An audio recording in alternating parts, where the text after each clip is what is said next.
तो hello guys, welcome to Career Mentors. कैसे हैं आप सब लोग। तो बच्चों, आज हम स्टार्ट करेंगे क्लास 12 इंडियन इकोनॉमी का जो हमारे अब तक का जो चैप्टर चल रहा है 5 ईयर प्लान इन इंडिया, उसका लेक्चर नंबर 3। ठीक है। अब तक प्रीवियस 2 लेक्चर अगर आपने नहीं देखे हैं तो आप प्लेलिस्ट में जाके करियर मेंटर्स चैनल की, वहां पे आप प्रीवियस 2 वीडियोस देख सकते हैं। ठीक है बच्चों। अब आज जो हम टॉपिक स्टार्ट करने वाले हैं, देखिए चैप्टर अब सिर्फ एक क्लास का हो रहा है, इसके बाद सिर्फ एक और क्लास लगेगी और ये चैप्टर आपका कंप्लीट हो जाएगा। ठीक है बच्चों। और आज का जो क्लास है वो बहुत इंपॉर्टेंट है और मैं ये मान के चल रहा हूँ अब तक प्रीवियस क्लासेस का आपको सब समझ में आ गया होगा। ठीक है। और आप प्लीज इंडियन इकोनॉमी को मजाक में ना ले, हल्के में ना ले, क्योंकि नंबर बहुत कटवाती है। एक बेसिक कॉन्सेप्ट का जब तक आपके दिमाग में एक छाप नहीं छूटेगी जब तक, तब तक प्रॉब्लम हमेशा रहेगी आपके साथ। तो इसके लिए मैं आपको एक चीज बताता हूँ, आप प्लीज क्लासेस को देखिए, जब प्रीमियर बनता है तभी देखिए, जिससे एक रेगुलरिटी बनी रहे। और प्लीज क्लासेस को स्किप ना करें और इंडियन इकोनॉमी को प्लीज लाइटली ना लें, क्योंकि इंडियन इकोनॉमी आपके लिए बहुत मुश्किल हो सकती है। मैंने देखा है पिछले वाले बच्चों के साथ इंडियन इकोनॉमी ने बहुत ज़्यादा उनको परेशान किया था। तो इंडियन इकोनॉमी के लिए प्लीज़ परेशान ना हो और प्लीज़ फोकस करें आज की क्लास में। तो देखो, हमने क्या डिस्कस किया था पिछली क्लासेस में। हमने क्लासेस में डिस्कस किया था कि लॉन्ग ईयर प्लान्स या लॉन्ग पीरियड प्लान्स और शॉर्ट पीरियड प्लान्स क्या होते हैं। हमने देखा था कि कौन से प्लान्स बड़े प्लान्स होते हैं, बड़े अवधि के प्लान्स होते हैं, और कौन से शॉर्ट अवधि के प्लान्स होते हैं। और जो शॉर्ट पीरियड प्लान्स होते हैं वो आपको मैंने बताया था कौन से होते हैं, वो 5 ईयर प्लान्स होते हैं, मतलब वो 5 साल के लिए बनाए जाते हैं। ठीक है। इन 5 सालों में क्या होगा, वो बनाए जाते हैं शॉर्ट ईयर प्लान्स, मतलब शॉर्ट पीरियड प्लान्स। यहाँ तक हमने देख लिया था। उसमें हमने 11, 12 5 ईयर प्लान्स देखे थे। 12 5 ईयर प्लान्स जब तक एग्जीक्यूट हुए हैं भारत सरकार के द्वारा, तो जो इंडियन गवर्नमेंट ने जो 12 5 ईयर प्लान्स बनाए हैं प्लानिंग कमीशन के थ्रू, ठीक है, वो 12 प्लान्स आपने देख लिए, 5 ईयर प्लान्स। ठीक है। अब हम आगे देखते हैं कि आपको एक आगे चैप्टर आएगा, वो आएगा एक तरह से इकोनॉमिक रिफॉर्म इन 1991।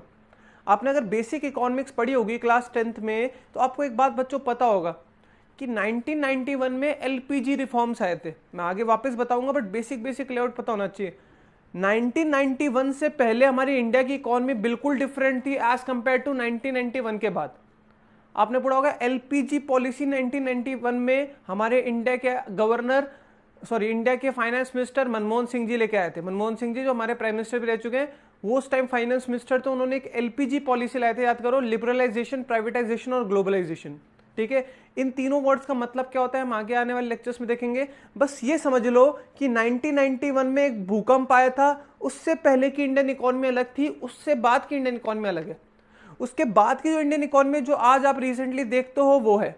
और 1991 से जो पहले की इकोनॉमी है वो क्या थी, वो मैं आपको बताऊंगा यहाँ पे। तो इसीलिए हमारी इंडियन इकोनॉमी को 2 चरणों में बांटा गया है, एक है प्री 1991 और एक है पोस्ट 1991। पोस्ट 1991 आपका है नेक्स्ट चैप्टर। ठीक है, उसके बारे में हम बाद में देखेंगे, जो एलपीजी का चैप्टर है। और प्री 1991 हम इसी चैप्टर में देखेंगे कि 1991 से पहले इंडियन इकोनॉमी कैसी थी।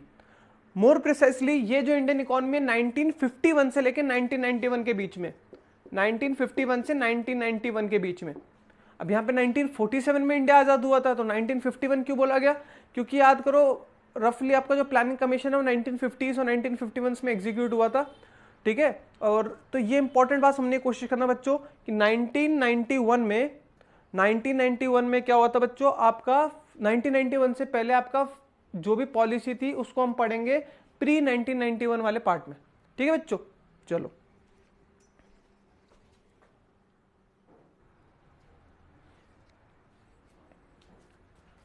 अब बच्चों अब समझते हैं कि प्री 1991 में क्या क्या पॉलिसीज थी हमारे पास, इसको हम फोकस करते हैं। और क्या पॉलिसीज प्री 1991 थी वो देखते हैं हम हमारे इंडिया में। अब देखो, बहुत ही इजी सी बात है, समझने की कोशिश करना। 1951 से 1991 के बीच में क्या हुआ, हमारे इंडिया 1947 में आजाद हुआ। और इंडिया को क्या डर था, इंडिया को यह डर था कि हमें अपनी इकोनॉमी को रिवाइव करना है और इसमें हमें किसी भारी ताकत का यूज नहीं करना है, मतलब किसी फॉरेन इन्वेस्टर का यूज नहीं करना है। क्यों, क्योंकि याद करो पहले भी फॉरेन इन्वेस्टर्स या फॉरेन इन्वेडर्स के आने की वजह से उन्होंने धीरे धीरे करके हमारी कंट्री को खराब किया गया था, पहली बात। और मैंने बताया कि जो कैपिटलिस्ट इकोनॉमी होती है उसमें जो मेन एम होता है वो क्या होता है, प्रॉफिट। और इंडिया के पास अभी पैसे ही नहीं थे। अगर हम बाहर की किसी कंपनी को इंडिया में इन्वेस्ट करने को बुलाते तो उसका जो मेन एम रहता वो क्या रहता बच्चों, प्रॉफिट रहता। और इंडिया अभी इस पर्टिकुलर लेवल पे नहीं था कि वो प्रॉफिट को ज्यादा फेवर करे एज कंपेयर टू वेलफेयर। क्योंकि इंडिया में आप जानते हो, आज के टाइम पे जानते हो, इतना ज़्यादा हंगर है, इतना ज़्यादा अनएम्प्लॉयमेंट है। तो आप समझने की कोशिश करो, जब अभी ऐसी हालत है तो मेरे को बताओ 1951 या 1950-60s में इंडिया की क्या हालत होगी। बात क्लियर हो रही है मेरी आपको? तो समझने की कोशिश करना बच्चों कि इंडिया जो है, इंडियन गवर्नमेंट जो है, उसका मेन फोकस था वो एक तरह से इंडिया में वेलफेयरिज्म को लाना। और वेलफेयरिज्म को लाने के लिए किसी भी प्राइवेट ओनर की जरूरत नहीं पड़ेगी, क्योंकि प्राइवेट ओनर अगर आ गया अपने इकोनॉमी में तो वो क्या करेगा, वो करेगा क्या, प्रॉफिट मेकिंग का काम करेगा। वो लोगों के भले के लिए नहीं सोचेगा, वो लोगों के एम्प्लॉयमेंट के लिए नहीं सोचेगा। अगर उसको मान लो कंपनी में 10 लोग चाहिए तो 5 में काम चलाने की कोशिश करेगा, क्योंकि वो ज्यादा कम से कम सैलरी देने की कोशिश करेगा और कम लोगों को हायर करेगा जिससे सैलरी कम हो और उनसे ज्यादा काम करवाएगा। वेरेज एक जो गवर्नमेंट की कंपनी है, गवर्नमेंट की कंपनी बच्चों समझने की कोशिश करना, उसका मेन फोकस क्या होता है, उसका मेन फोकस होता है कि ज्यादा से ज्यादा लोगों को एम्प्लॉयमेंट मिले। ठीक है, तो आपने सुना होगा कि गवर्नमेंट की जॉब आसान होती है, मतलब ऐसा नहीं है कि आसान होती है, बट आपने बचपन में सुना होगा या कभी सुना होगा कि गवर्नमेंट जॉब्स कंपैरेटिवली इजी होती है, आसानी से छुट्टियां मिल जाती है। आपने कभी सोचा है आसानी से गवर्नमेंट जॉब में छुट्टियां क्यों मिल जाती हैं कंपैरेटिव टू प्राइवेट जॉब्स? क्योंकि गवर्नमेंट जॉब्स में ओवर एक तरह से आप बोलो एम्प्लॉयमेंट है। ओवर एम्प्लॉयमेंट का मतलब क्या हो बच्चों, कि अगर मान लो कंपनी में 100 लोग चाहिए तो 200 लोगों की हायरिंग हो रखी है, 200 लोग कंपनी में काम कर रहे हैं। ठीक है, तो अगर मान लो 10 लोगों ने छुट्टी भी कर ली तो कवर अप करने के लिए खूब ज्यादा मैन पावर है गवर्नमेंट में। और इसी वजह से गवर्नमेंट जो कंपनीज है वो थोड़ी सी लेस एफिशिएंट होती हैं, क्योंकि सबको क्या लगता है कि अगर मैं नहीं हूं तो दूसरा कर लेगा, दूसरा नहीं तो तीसरा कर लेगा। वेरस प्राइवेट जॉब्स में क्या होता है, याद समझने की कोशिश करना, प्राइवेट जॉब्स में बच्चों जो एम्प्लॉयमेंट होता है वो बहुत ही लिमिटेड होता है और काम उनके पास बहुत ही अनलिमिटेड होता है, मतलब बहुत ज्यादा होता है। तो उनके पास काम के रेस्पॉन्सिबिलिटी ज्यादा होने की वजह से वो ज्यादा एफिशिएंट होते हैं as compare to government employees. मैं यहाँ किसी को पर्सनली नहीं बोलना चाह रहा, बट समझने की कोशिश करना, हमारा गवर्नमेंट सेक्टर इसी वजह से थोड़ा सा कमजोर है as compare to private sector. आप कंपेयर कर सकते हो गवर्नमेंट बैंक्स और प्राइवेट बैंक्स को, आप कंपेयर कर सकते हो गवर्नमेंट बसेस और प्राइवेट बसेस को। आप गवर्नमेंट और प्राइवेट को आसानी से कंपेयर कर सकते हो और आप आसानी से समझ पाओगे कि गवर्नमेंट कहाँ लैग करता है, गवर्नमेंट सर्विसेज सॉरी गवर्नमेंट के सेक्टर्स, और कहाँ पे प्राइवेट सेक्टर्स आगे बढ़ते हैं। बात क्लियर है? तो अब देखते हैं, बहुत ही इजी सा टॉपिक है, बहुत आसानी से समझ में आएगा। बस आप मेरे को ध्यान से देखना, आवाज ध्यान से सुनना, आपको आपके ब्लड में इकोनॉमिक्स आ जाएगी, ध्यान रखना। ठीक है, चलो पहला point, heavy reliance on public sector. अब आपको ध्यान रखना है कि दो टाइप के सेक्टर्स होते हैं मेजरली, एक होता है पब्लिक सेक्टर, एक होता है प्राइवेट सेक्टर। पब्लिक सेक्टर वो सेक्टर होते हैं जिसमें मैक्सिमम शेयर गवर्नमेंट का हो, जैसे कि आपने सुना होगा SAIL, steel authority of India limited, आपने सुना होगा बहुत सारे, BSNL सुना होगा आपने सुना होगा जो इलेक्ट्रिसिटी आती है आपके घर पे, JVVNL। तो ये सारे के सारे क्या है, एयर इंडिया सुना होगा।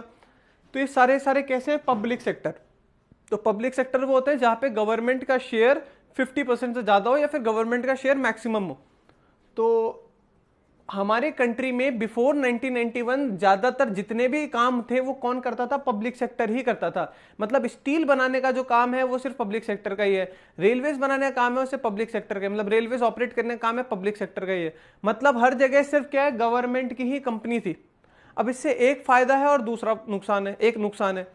फायदा नंबर 1 क्या है, फायदा सिंपल सा ये है कि गवर्नमेंट अगर सेक्टर काम करेगा, पब्लिक सेक्टर जब काम करेगा तो उसका मेन एम क्या होगा, पैसा कमाना नहीं होगा, प्रॉफिट उसका मेन एम नहीं होगा। उसका मेन एम क्या होगा बच्चों, वेलफेयर होगा।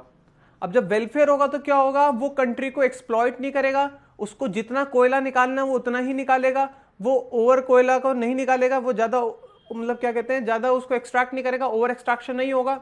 तो ये बहुत ही अच्छा है पब्लिक सेक्टर के लिए कि वो एक तरह से कंट्री के हित में सोचेगा। वैसे अगर प्राइवेट सेक्टर होता तो वो अपना प्रॉफिट सोचता। अगर हम किसी प्राइवेट सेक्टर को अगर कोल माइंस का काम दें तो वो तो कोल निकालते रहेगा, उस पर तो कोई लिमिटेशन है ही नहीं। बात समझ आ रही है मैं क्या कहना चाह रहा हूँ? तो हमारा हैवी रिलायंस मतलब क्या होता है, भरोसा। आप देखते हो ना रिलायंस जियो, तो जियो पे आपको भरोसा है कि इंटरनेट देगा 1.5 GB नॉन स्टॉप। तो heavy reliance on public sector, हमारा जो ज्यादातर जो भरोसा था वो किस पे था, पब्लिक सेक्टर पे था। हमारा जो डिपेंडेंसी थी वो किस पे थी बच्चों, पब्लिक सेक्टर पे थी। यहां तक बात क्लियर है? तो इसका एक पॉजिटिव एस्पेक्ट है। नेगेटिव एस्पेक्ट क्या है, एफिशिएंसी नहीं आएगी, जैसे मैंने भी आपको बताया। सेकंड इंपॉर्टेंट बात क्या होगा, एफिशिएंसी तो आएंगी आएगी नहीं, और साथ साथ करप्शन बहुत होगा, क्योंकि और कोई कंपनियां एग्जिस्ट ही नहीं करती है मार्केट में। मार्केट में अगर आपको काम करवाना है तो एक ही बैंक है। जैसे अगर आपको फोन लगवाना है तो क्या लगा है, सिर्फ बीएसएनएल से लगवाएंगे। अब बीएसएनएल वाला जो था वो ऐसा था कि अगर एक बार तार टूट जाए, एक बार अगर मान लो कनेक्शन नहीं आ रहा, तो फिर वो सही नहीं होता, महीने 2 महीने तक सही ही नहीं होता, क्योंकि उनको फर्क ही नहीं पड़ता। उनको फर्क ही नहीं पड़ता। क्यों फर्क नहीं पड़ता? कि दूसरी कोई कंपनी नहीं है। अगर आपको फोन लगाना है तो बीएसएनएल का ही लगाना पड़ेगा, अदरवाइज आपके पास कोई ऑप्शन नहीं है। तो लैंडलाइन में उनकी एक तरह से मोनोपोली थी। तो आप इसको इनडायरेक्टली ऐसे भी कह सकते हो, पब्लिक सेक्टर की मोनोपोली होने की वजह से क्या हुआ, वो उसका क्या करता था, मिसयूज करते थे। बात क्लियर है? दूसरा पॉइंट, आपको ये पॉइंट्स लिखना है, उसमें उसका एक पॉजिटिव नेगेटिव देखना है, बस काम खत्म। आप वी की ओर से आसानी से पढ़ सकते हैं। Regulated development of private sector, कुछ कुछ जगह पे प्राइवेट सेक्टर को भी क्या है, मंजूरी थी कि आप क्या कर सकते हो, अपना सामान बेच सकते हो, बट उनमें भी एक दो कंपनी को थी और उनका भी रेगुलेशन रखते थे। रेगुलेशन मतलब जैसे मान लो एक बिस्किट की कंपनी है पार्ले जी, तो पार्ले जी बिस्किट की कंपनी है, तो उन्होंने बिस्किट की सिर्फ एक ही कंपनी को लाइसेंस दिया जो कि है पार्ले जी। तो रेगुलेट कर देना एक तरह से। मतलब अगर आप कल मान लो आप कोई बिस्किट बनाने की कोशिश करो, बट आप नहीं बना सकते, क्योंकि लाइसेंस किसको मिला है, सिर्फ पार्ले जी को ही मिला है। बात क्लियर हो रही है मेरी आपको? तो रेगुलेटेड क्यों था ये, क्योंकि यहां पे लाइसेंसिंग चलती थी, पहली बात।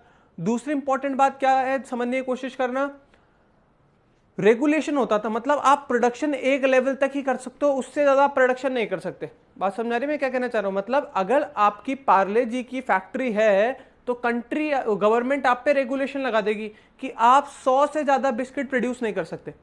आप 100 से ज्यादा बिस्किट प्रोड्यूस नहीं कर सकते। ऐसा क्यों? ऐसा इसलिए क्योंकि अगर हमने ज्यादा बिस्किट प्रोडक्शन के लिए कंपनी को मंजूरी दे दी और कंपनी खूब सारा पैसा कमाने लग गई, तो वो क्या करेगी, वापस से एक्सप्लॉयटेशन करेगी। सीधा सा फंडा था गवर्नमेंट का, किसी को भी ज्यादा पैसे नहीं कमाने दो, सब पे इक्वल डिस्ट्रीब्यूशन होने की कोशिश करो, इक्विटेबल डिस्ट्रीब्यूशन याद करो, ठीक है। ज्यादा पैसा कमाने के लिए किसी को भी क्या मत करो, प्रोत्साहित मत करो, क्योंकि अगर कोई खतरनाक अमीर हो जाए तो प्रॉब्लम क्या राइज होगी, वो कंट्री की इकोनॉमी को क्या करेगा, चेंज करेगा, वो कंट्री पे क्या करेगा, एक तरह से दबाव डालेगा। ये बात आपको समझ में नहीं आ रही होगी, बट मैं आपको समझाने की कोशिश करता हूं। अगर मान लो जैसे कि आप यूएस देखो, तो यूएस की इकोनॉमी में जो सबसे बड़ा रोल है वो किसका है, फेसबुक, गूगल, एप्पल, ये 3 बड़ी कंपनी है, ठीक है, माइक्रोसॉफ्ट, ये 3-4 जो कंपनी है, अमेजॉन, तो मैं आपको बता देता हूं वैसे कौन कौन सी है, गूगल, अमेजॉन, फेसबुक और एप्पल। ये जो बड़ी बड़ी जो कंपनी है, इन कंपनी का बहुत यूएस की इकोनॉमी में बहुत बड़ा कंट्रीब्यूशन है। अगर मान लो कभी यूएस गवर्नमेंट इन पे टैक्सेशन बढ़ा दे, मान लो यूएस गवर्नमेंट ने बोला यार टैक्स बढ़ाना पड़ेगा, आपको टैक्स ज्यादा देना पड़ेगा, तो ये इतने पावरफुल हो चुके हैं कि ये बोल देंगे हम जा रहे हैं यूएस से, हम कहीं और अपना कंट्री में, किसी और कंट्री में अपनी कंपनी को एस्टैब्लिश कर रहे हैं। तो यूएस की तो इकोनॉमी एक ही सेकंड में पूरी शैटर हो जाएगी। कल अगर अंबानी बोल दे मैं इंडिया से काम नहीं करूंगा, मैं नेपाल से काम करूंगा, तो इंडियन इकोनॉमी तो एक तरह से डाउन हो जाएगी। तो जब भी कोई एक कंपनी एक्सट्रीम लेवल पे पैसा कमा लेती है, तो उसकी वो एक तरह से हमारी इंडियन इकोनॉमी को भी क्या करती है, रेगुलेट करती है। और गवर्नमेंट इस टाइम पे ऐसा रिस्क लेने को तैयार नहीं थी। तो इस वजह से क्या हुआ, गवर्नमेंट ने क्या सोचा कि किसी भी कंपनी को एक्सट्रीम लेवल पे बढ़ने ही नहीं देंगे, इसलिए उसका प्रोडक्शन क्या कर दिया, रेगुलेट कर दिया। रेगुलेट मतलब समझ में आया? उसके प्रोडक्शन को क्या कर दिया, रेगुलेट कर दिया कि आप इससे ज्यादा प्रोड्यूस नहीं कर सकते पर डे में, पर मंथ में। मतलब बिस्किट आप 100 से ज्यादा पैकेट प्रोड्यूस नहीं कर सकते, फॉर एग्जाम्पल, ठीक है। लाइसेंसिंग देनी चालू कर दी। लाइसेंसिंग का मतलब बच्चों क्या, लाइसेंसिंग मतलब अब आपको अगर अपनी दुकान खोलनी है तो बिना लाइसेंस के आप दुकान नहीं खोल सकते, गवर्नमेंट से लाइसेंस लेना पड़ेगा। आपको एक इलेक्ट्रॉनिक्स की दुकान भी खोलनी है, आपको लाइसेंस लेना पड़ेगा। आपको एक बेसिक सी मोबाइल की दुकान भी खोलनी है, मतलब उस टाइम तो थी नहीं, बट लाइसेंस लेना पड़ेगा। आज देखो कितनी आसानी से दुकानें खुलती हैं, बट पहले लाइसेंसिंग के बिना एक भी काम नहीं होता था। तो मेन एम यही था कि इकोनॉमी का है ना अनइक्वल डिस्ट्रीब्यूशन ना हो। गवर्नमेंट ने इसी वजह से क्या हुआ, रेगुलेटेड डेवलपमेंट रखा, किसका, प्राइवेट सेक्टर का। दूसरा पॉइंट क्लियर है बच्चों? मैं आपको बहुत होलिस्टिक मैनर में समझा रहा हूं बच्चों, बिलीव करो ये आपके आगे आने वाले चैप्टर्स के लिए भी आपके लिए बेसिक होगा, बहुत इंपॉर्टेंट होगा, ये बेस पूरा सेम ही रहेगा, तो प्लीज ध्यान से सुनो। तीसरा पॉइंट है प्रोटेक्शन ऑफ एसएसआई, मतलब small scale industry, and regulation of large scale industry. आप लोगों को पता होना चाहिए कि इंडिया में मैक्सिमम जो पॉपुलेशन है वो एम्प्लॉयड है कहां पे, स्मॉल स्केल इंडस्ट्री में। स्मॉल स्केल इंडस्ट्री का मतलब बच्चों क्या, कि पत्तल बनाना, दोने बनाना, पत्तल दोने होते हैं ना, प्लेट होते हैं कागजों की, वो बनाना, माचिस की फैक्ट्री में काम करना, बीड़ी बनाना, ये जो काम है ये सारे काम होते हैं स्मॉल स्केल इंडस्ट्री में होते हैं। स्मॉल स्केल इंडस्ट्री मतलब एक छोटा सा, एक बड़ा सा, मतलब एक कमरा लिया, उस कमरे में क्या हुआ, 10-15 एम्प्लॉय है, छोटी सी मशीन ली, अब पत्तल बनाने की मशीन बहुत छोटी होती है, ठीक है, वो ली और फटाफट बना दिए। तो इनको कहते हैं स्मॉल स्केल इंडस्ट्री। इसमें क्या है, घर के लोग काम कर लेते हैं, गली के लोग काम कर लेते हैं, एक कॉलोनी के लोग काम कर लेते हैं। तो ये होती है स्मॉल स्केल इंडस्ट्री। और इंडिया में गली गली में स्मॉल स्केल इंडस्ट्री खुली हुई है, ठीक है। और इंडिया का जो मैक्सिमम जो वर्क फोर्स है वो कहाँ काम करता है, स्मॉल स्केल इंडस्ट्री। तो गवर्नमेंट को ये पता था कि यार हमें क्या करना है, गरीबों को पैसा चाहिए, गरीबों को क्या करना है, एम्प्लॉयड करना है, और उसके लिए जो बेस्ट सोर्स है वो क्या है, स्मॉल स्केल इंडस्ट्री। तो गवर्नमेंट ने क्या कर दिया, स्मॉल स्केल इंडस्ट्री को प्रोटेक्ट कर दिया। प्रोटेक्ट मतलब कि जैसे बीड़ी बनाने का जो राइट है वो किसके पास है, सिर्फ स्मॉल स्केल इंडस्ट्री का है। मतलब बीड़ी बनेगी तो छोटे उद्योगों में ही बनेगी, छोटे इंडस्ट्रीज में बनेगी, ऐसे कोई बड़ी कंपनी, ऐसा नहीं है कि कल से आईफोन वाला बीड़ी बना रहा है, ऐसा नहीं हो सकता, ठीक है। सिर्फ छोटी कंपनी होंगी जिनका टर्नओवर बहुत ही कम होगा, वही बीड़ी बना सकते हैं। या माचिस बनाने का जो अधिकार है वो किसको दे दिया, वो छोटी स्मॉल स्केल इंडस्ट्री को ही दे दिया। मतलब इनको प्रोटेक्ट कर दिया, मतलब इनको बोला बच्चों तुम टेंशन मत लो, हम बड़ी फैक्ट्री को बनाने का मौका ही नहीं देंगे। इसको कहते हैं बच्चों protection of SSI, small scale industry. And regulation of LSI का मतलब क्या है, एलएसआई पे रेगुलेशन करते हैं, जो हमने यहाँ पे देखा था कि प्राइवेट सेक्टर बड़ी बड़ी कंपनी का प्रोडक्शन रोक दिया या कम कर दिया या लाइसेंसिंग देनी चालू कर दी। तो मतलब इनको रेगुलेट करके इनको प्रोटेक्ट कर दिया। तो एम्प्लॉयमेंट रेशो क्या है, धीरे धीरे करके बढ़ने लग गया, लोगों के पास रोजगार आने लग गया, लोगों के पास पैसों की कमी नहीं हुई, और गरीब से गरीब तबका भी क्या हो गया, अपना पेट पालने के लिए पैसे कमाने लग गया। ये पॉइंट क्लियर बच्चों। अब हम आते हैं इस वाले पॉइंट्स पे। Focus on savings and investment. Focus on savings and investment का मतलब क्या है बच्चों, बहुत इजी है, समझने की कोशिश करना बच्चों, सोना नहीं बच्चों, याद रखना। Focus on savings and investment, इसका सीधा सा तात्पर्य क्या है बच्चों, सेविंग्स। देखो कंट्री के पास पैसा नहीं था, कंट्री के पास पैसा नहीं था, और कंट्री या गवर्नमेंट क्या चाहती थी कि हमारे पास पैसा डेवलप हो।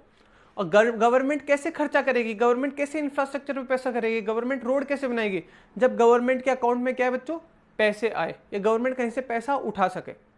तो गवर्नमेंट क्या करती थी, लोगों को बोलती थी कि आप पैसा बैंक में सेव करो। बैंकिंग पॉलिसी धीरे धीरे करके इंप्रूव होने लगी, क्योंकि बिफोर 1947, आज़ादी से पहले जो हमारी इंडियन सोसाइटी थी, इंडियन मेंटालिटी थी, वो आज भी है, वो कैश ज़्यादा अपने जेब में रख के घूमना ज़्यादा पसंद करती थी as compare to bank account में।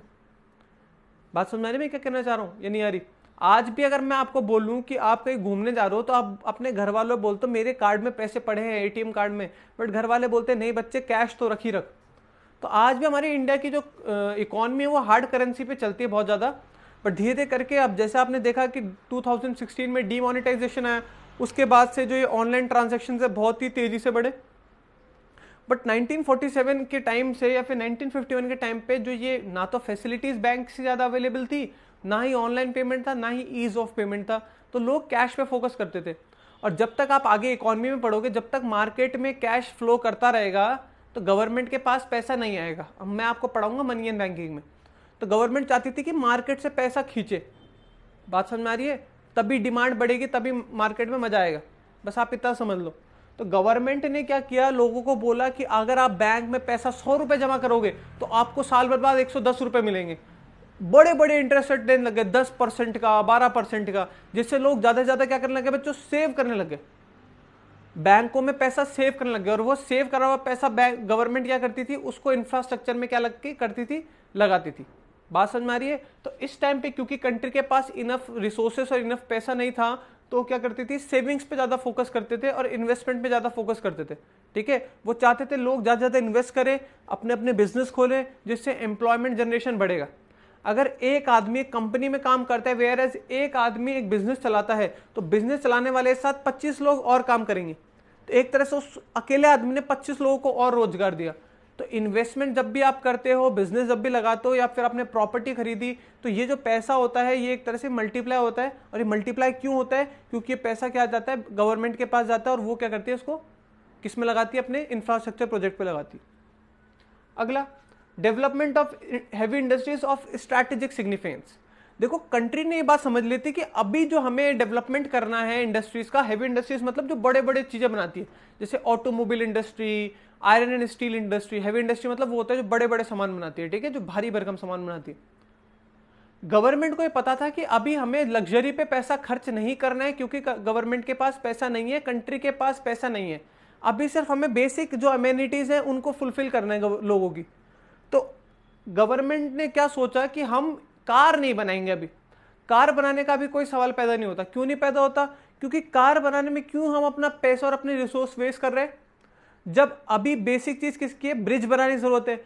बच्चों रोड बनी नहीं, पहले कार बनाने का क्या मतलब है? तो बात समझ में आ रही? मैं क्या कहना चाह रहा हूं, नहीं आ रही? आप मेरे को एक बात बताओ, जब तक डीवीडी प्लेयर नहीं खरीदा तब तक सीडी खरीदने का क्या मतलब? जब तक आपने सीपीयू या कंप्यूटर नहीं खरीदा उससे पहले माउस खरीदने का क्या जरूरत? तो वही बात है, जब तक रोड अच्छी नहीं बनी, प्रॉपर नेटवर्क नहीं बना, तब तक कार बनाने का क्या मतलब? तो पहले उन्होंने कोशिश क्या की? Iron and steel industries create करो, सीमेंट इंडस्ट्री क्रिएट करो, जो स्ट्रैटेजिकली सिग्निफिकेंट है, इंपॉर्टेंट है। ना कि कार मैन्युफैक्चर करो, ना कि इलेक्ट्रॉनिक्स मैन्युफैक्चर करो। तो ये जो चीजें थी, कौन सी? कार, इलेक्ट्रॉनिक्स का सामान, ये सारा हम क्या करते थे? बाहर से इंपोर्ट करते थे।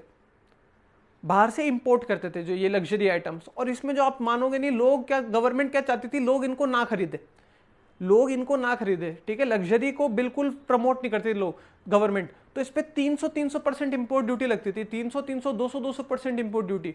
मतलब अगर 50 लाख की कार है तो आने में उसकी इंपोर्ट ड्यूटी है 1 लाख की। मतलब 50 लाख की कार में आपको टैक्स देना पड़ रहा है 1 लाख का। सोचो कितनी अच्छी बात है। 1 लाख नहीं, सॉरी, 50,000 की कार है तो आपको टैक्स देना पड़ रहा है 1 लाख का। तो बताओ, 50,000 की तो कार है और आप टैक्स कितना दे रहे हो? 1 लाख का। डबल तो आप टैक्स दे रहे हो। बात क्लियर है? तो लग्जरी आइटम्स पे इंपोर्ट ड्यूटी बहुत ज्यादा थी। वो चाहते थे कि गवर्नमेंट क्या कहते हैं, लोग लग्जरी आइटम ना खरीदे, फालतू पैसा खर्च ना करे, सेविंग्स और इन्वेस्टमेंट करें, क्योंकि कंट्री के पास पैसा नहीं है। और आपने नोटिस किया होगा, लग्जरी आइटम सिर्फ 2-3 कंपनी के ही आते थे और आते भी नहीं थे। फॉर एग्जाम्पल, कार का एग्जाम्पल देता हूँ। कार एक एम्बेसडर व्हाइट कलर की आती थी जो नेता लोग यूज करते थे, याद रखो। वो एक व्हाइट कलर की आपने देखी होगी, गोल सी एम्बेसडर, बस वो ही आती थी। वो हम बाहर से मंगाते, सिर्फ उसी कंपनी को हमने अलाउ कर रखा था, बाकी किसी कंपनी को अलाउ नहीं करा। क्यों? क्योंकि नहीं तो फिर क्या हो जाता, वापस वो एक्सप्लॉइट करने लग जाती इंडियन मार्केट को। तो हमने क्या किया, सिर्फ एक ही गवर्नमेंट ने किससे टाई अप किया? सिर्फ एक ही कंपनी, एम्बेसडर से। और सिर्फ वही टाइप की सिंगल कलर की कार आती थी और कुछ नहीं आता था। बताओ, तो ये रीजन था कि हमारा जो मेन इंडस्ट्रीज का जो डेवलपमेंट था वो किस बेसिस पे हुआ? वो स्ट्रैटेजिक सिग्निफिकेंस पे हुआ। मतलब जो रिक्वायरमेंट है समय की, उसी हिसाब से हमें इंडस्ट्रीज बनानी है। जब पूरी आपका आयरन एंड स्टील इंडस्ट्री अच्छे से बन गई, सीमेंट इंडस्ट्री अच्छे से बन गई, तब हमने क्या किया? मारुति को भी लाइसेंस दिया और मारुति और सुजुकी ने मिलकर मारुति सुजुकी 800 एक कार का इन्वेंशन किया और वो कार इंडिया में बहुत ज्यादा बिकी। चले आगे। अगला है protection from foreign competition. I hope मैं आपको समझा ही चुका हूं। बाहर की कंपनी को इंडिया में आने के लिए कोई अलाउ नहीं किया गया, सिर्फ कुछ चुनिंदा कंपनी को बुलाया गया, वो भी गवर्नमेंट के ही एक तरह से सहयोग से। क्यों? इसका सिंपल सा रीजन था, क्योंकि इनका मेन एम है प्रॉफिट का, ये हमारे कंट्री को एक्सप्लॉइट कर देगी और वहीं हमें डर लगता था कि ये धीरे धीरे करके हमारे कंट्री पे कब्जा ना कर ले। अगला, फोकस ऑन इंपोर्ट सब्सटीट्यूशन। बहुत इंपॉर्टेंट वर्ड है बच्चों, ध्यान रखना, import substitution. Focus on import substitution. Import substitution समझना बच्चों बहुत इंपॉर्टेंट है। इंपोर्ट सब्सटीट्यूशन मतलब क्या है? जैसे कि मान लो हमें बनाना है, फॉर एग्जाम्पल हमें बनाना है कोई टीवी बनाना है। मान लो हमारे इंडिया में क्या है, टीवी बनाना है, बट टीवी बनाने के लिए मान लो कोई एक जो चिप लगती है वो साउथ कोरिया से आती है।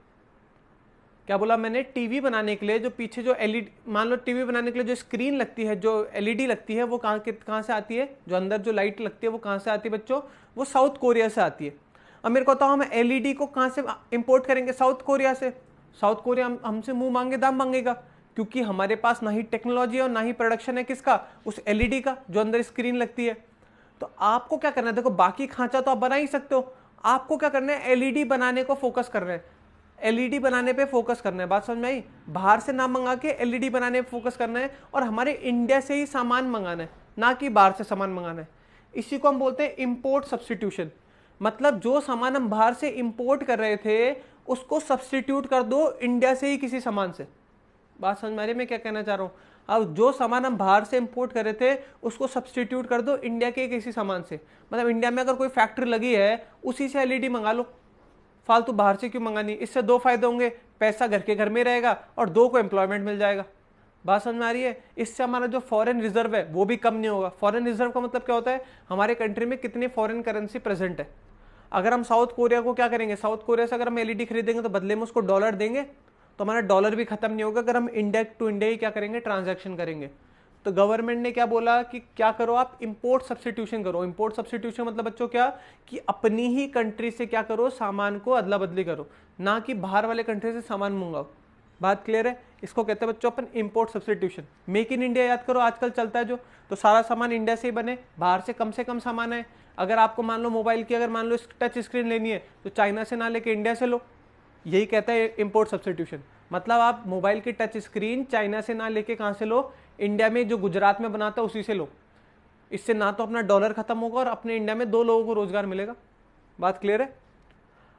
Restriction of on foreign capital. Foreign capital मतलब बाहर से जो पैसा आ रहा है उस पर रेस्ट्रिक्शन करो। अगर बाहर की कंपनी हमारे कंट्री में पैसा लगाने की कोशिश कर रही है तो उसको रेस्ट्रिक्ट करो।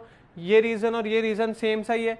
नहीं तो अगर फॉरेन कंपनी इंडिया में आ जाएगी तो क्या करेगी, प्रॉफिट मेकिंग के लिए क्या करेगी, हमारे को एक्सप्लॉइट करेगी। तो यही मेन रीजन है इसका।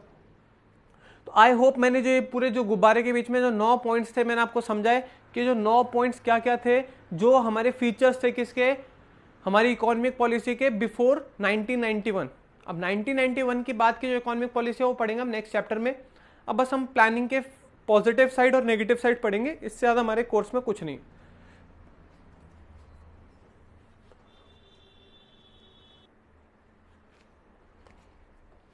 तो बच्चों आज के लिए हम फिर इतना ही करते हैं। नेक्स्ट वीडियो में हम पढ़ेंगे positive and negative sides of economic planning या 5 ईयर प्लान्स, वो हम नेक्स्ट वीडियो में पढ़ेंगे। ठीक है बच्चों? और ये चैप्टर नेक्स्ट वीडियो तक खत्म हो जाएगा, उसके बाद मैं मैक्रो इकोनॉमिक्स का चैप्टर स्टार्ट करूंगा। ठीक है बच्चों? तो तब तक के लिए खुश रहें और देखते रहिए करियर मेंटर्स को।